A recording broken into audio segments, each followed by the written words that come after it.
84 مليار سنتيم هو الرقم اللي خلى وليد صادي يتراجع في آخر لحظة. السلام عليكم خوتي، فيديو اليوم فيه قنبلة من العيار ثقيل بخصوص مستقبل الخضر. بيتكوفيتش باق رسميا حتى 2028، بصح الكواليس اللي صارت بين المحامين والاتحادية تشيكي بالراس. واش صرا بالضبط، وهل الصحفي الدراجي عنده الحق في الهضرة اللي قالها؟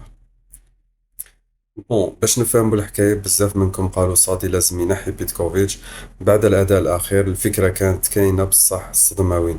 المحامين تاع المدرب حطوا العقد فوق الطاولة وقالوا حبيتو يروح تخلصوه في كامل مستحقاته. شحال؟ 5 ملايين يورو كاش.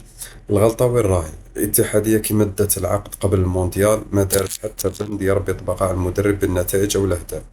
يعني الراجل محصن قانونيا، يا إما يقعد يكمل بروجي، يا إما الفاف تدفع ثمن الغلطة الإدارية هذه غالي بزاف. ولهذا صادق روحه مجبر يجدد الثقة ويدعم الطاقم بمساعد جزائري، والأسماء المتداولة بقوة هي عنتر يحيى أو كريم مضمار.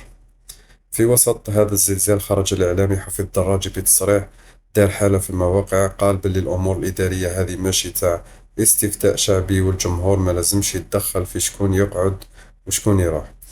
صراحة خاوتي، بعيدا عن العاطفة، لو كان تجيو تشوفوا كلامه في جانب كبير من الصحة. احنا كشعب جزائريين عاطفيين بزاف، ودرجة الغضب عندنا تطلع في دقيقة.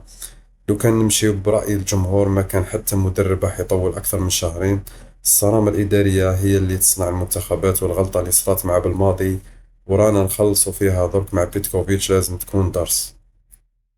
المهم خاوتي، القضية حسمت، المدرب باق، والآن الكرة في مرمى اللاعبين والتحضيرات الجاية. انتم واش رايكم؟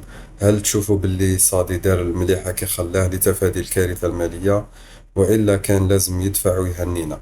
خلوا لي رايكم تحت التعليقات، وما تنسوش خوتي خبطوا لنا هذاك اللايك المتين واشتركوا في القناة باش يوصلكم كل جديد أول بأول. تهلاو في رواحكم، والسلام عليكم.